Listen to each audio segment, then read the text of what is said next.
We told you last night we'd be back today, and here we are. It's a Red Sox Roundtable. Alex, Barth, and Nick Quaglia talking about perhaps the least productive member of the Boston Red Sox this season. That would be Jackie Bradley Jr.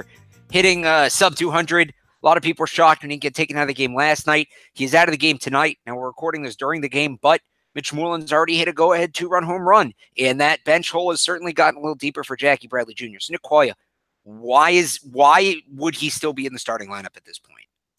Listen, I tweeted last night going into the ninth inning, obviously tongue-in-cheek, if Alex Cora lets Jackie Bradley bat this inning, this man should be fired immediately. He should not leave Yankee Stadium as the manager of the Red Sox. Obviously, I don't mean that, but it's crazy to me that he allowed him to bat, mostly because... I feel like we've had a couple of those situations this year where Cora overall has been a good manager, but there's been like 3 or 4 instances where he misses something completely obvious. No, and that's the thing. I don't even know if it's really him, missing some. I think this is just him kind of choosing this. I don't think this is a brain fart, him being like, oh crap, like the JD Martinez thing when he left JD Martinez in left field. I think that was a brain fart. But this one, I think legitimately, let's let Jackie Bradley hit, whether or not that's because he wants to show Jackie Bradley that he has some faith left in him. I don't know what it is, just to keep the guy happy, which you can't do in this situation. I don't agree with that at all. The guy can't hit bupkis right now, Alex. The guy can't hit bupkis. Hey, use my word from last night. I did. It's disappointing. It's disappointing because you remember when he came up years ago, 4 or 5, 6 years ago at this point. I don't even remember when it was. The guy was really supposed to be one of the next big things. There was a lot of hype with him coming up, and then we started noticing it early. The guy's got a hole in his bat, but then he gets hot, and then he goes back to doing nothing. Do you know what he's hitting right now against lefties? Nothing. His average, close. His average against left-handed pitching is a 88. Look, it doesn't matter what his average is. I hate to say it doesn't matter what his average is versus left-handed pitching because he's hitting sub 200. At that point, you throw all the in-depth stats, the sabermetrics out the window. If he's hitting sub 200, and look, I'll go back to something we said in the preseason. I'm kind of blow this up into a bigger picture argument here. Remember when we talked about Blake Swihart during spring training, and we said, well, we're not really sure what his role is on the roster. Apparently, his role on the roster is they want to have him as trade bait come the July 31st deadline, and they couldn't send him back down to the minors. Now, if he's not on the roster, this Jackie Bradley thing's a little more acceptable because they can hold on to an extra bat, and you have a guy you sub in for Jackie Bradley late, and that's fine, a guy like Chris Young last year. Because you have Blake Swihart on the roster, and for whatever reason, they seem to have zero intent on actually playing him. Wouldn't you want to showcase him? Not necessarily, because if he goes poorly, trade value goes down the toilet. So if you have Swihart and you're not going to play him, and now you have Bradley who you can't play, that may be why Bradley's playing, because they don't have that other option, because they feel like they have to keep Swihart on the bench, but in the majors. Now, the Red Sox are 28th in the league when it comes to WAR at the catcher position. Sandy Leon, Christian Vazquez just haven't cut it this year. I do think Blake Swihart is ideally going to be part of a trade package for a catcher. Jackie Bradley Jr. can be a part of that too. And if they want to do that, I totally support that.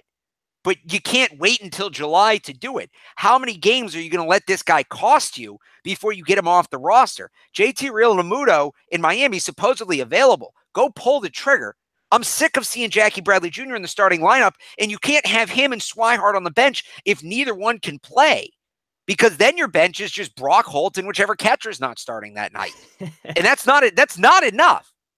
No, so either trade Bradley and trade Swihart or let Swihart play. But you can't have these two guys not in the lineup. And right now, Jackie Bradley Jr. is not a major league player. And I don't feel like waiting for him to get hot again. I don't. It's not worth it. The high highs with Jackie Bradley are not worth the low lows, especially when this year he's taken a clear step backwards defensively. I know that people like to joke that he's the 3rd best center fielder in the American League East, and that's how they piss off the Jackie Bradley diehards, but he has not been good in center field this year. There was that play I believe it was in Texas. It was Texas or Kansas against Texas or Kansas City that he dove for a ball he flat out missed. He hasn't been good defensively. The bat, as always, is not keeping him in the lineup. What are we doing here?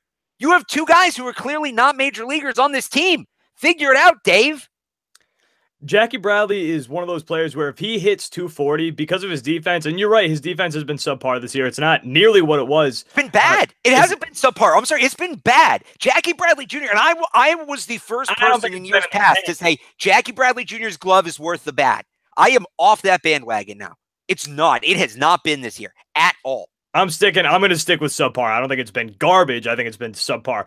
But regardless, I mean, with a guy like that, his defense has been good, so good in the past. He's been, again, I mean, like you were saying, joking around, top 2 center fielders in the American League, top 3 potentially. But I mean, you got to look at it where with that defense, the guy's got to at least hit 230, right? 230 or 240. I'll live with that. Got to hit 200. Same thing with Christian Vasquez. He's got to hit 200, Nick. To at least 200, but you can't couple Christian Vasquez, who is also hitting sub 200, and it has been a liability defensively this year. No, I think that's a great comparison. He's a guy who supposedly, you cannot have, because I think it's a great comparison. He's supposedly in the lineup for his fielding, but he has been a disaster behind the plate at times between the pass balls and the overthrows. And let's not forget, we saw a catcher's balk, which I did not know existed. He was also the one. It's not technically an error. He's the reason all that nonsense happened against New York, because once again, he's too caught up with the mask fixing it to hold Tyler Austin back. No, Vasquez has been a liability both offensively and defensively this year, and so is Bradley. One can fix the other. You trade Bradley to bring in another catcher, but once again, here we go. Dave Dombrowski's got to do it on his calendar. It's going to take too much time, and by the time he's ready to make the move is not going to be there, okay? So I didn't think we were going down this rabbit hole today, but here we are. Dave Dombrowski, get off your ass and make the move. Stop waiting for everybody else. Nobody else is on your timeline. You can't afford to wait and make this move until July 31st. You got to make it soon, because you can't have Bradley and Swihart both not playing, and you don't have a major league catcher. There are, I will raise the stakes, 4 guys on this Red Sox roster right now, just offensively, who are not major league players. Bradley has not shown he can be a major league player this year. Swihart, for whatever reason, they don't think is, because they won't play him. And the 2 catchers have been ass. What do you want? Get real players. Go get real players, Dave. Come on. You're in a pennant race, for God's sakes. I got to tell you, and I know we got to wrap this up, but I got to tell you, with Jackie Bradley being, for lack of a better term, ass this season so far. There is a lack of a better term. I stand behind that. No, you're right. There is no better term. He has been ass. He has been butt cheeks. But I mean, the signing of Mitch Morland, man, I'm telling you, it looks like a very good move now, because now you have the depth where you can throw Mitch Morland. If you want to keep Hanley focused, this is a story for a different day. You want to keep Hanley focused, fine, put him at first base. You can leave Mitch Morland on the bench to Mitch Morland's OPS is over 1,000. Play Mitch Morland every day and then some. And people forget, last year before he broke his toe, the guy broke his toe last year, Alex.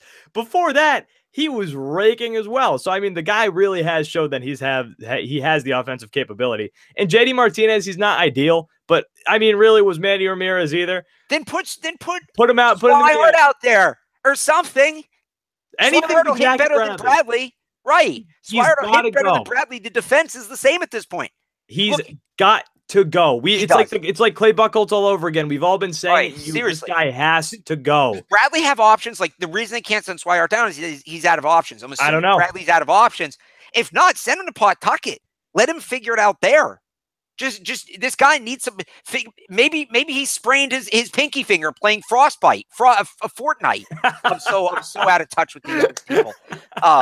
Maybe he sprained his pinky playing and I forgot the name again.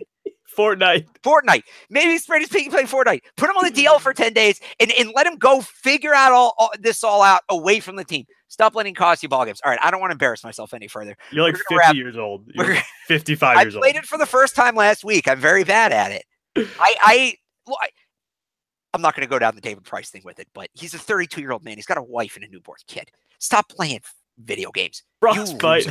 Stop. Go take care of your family. Take care of your job. Stop playing video games 6 hours a day, you bum. All right, we can't go down the rabbit hole. All right, he's Nick Quaglia. I'm Alex Barth. For more Red Sox coverage, check us out online, clnsmedia.com, at Red Sox CLNS on Twitter. We'll see you next time.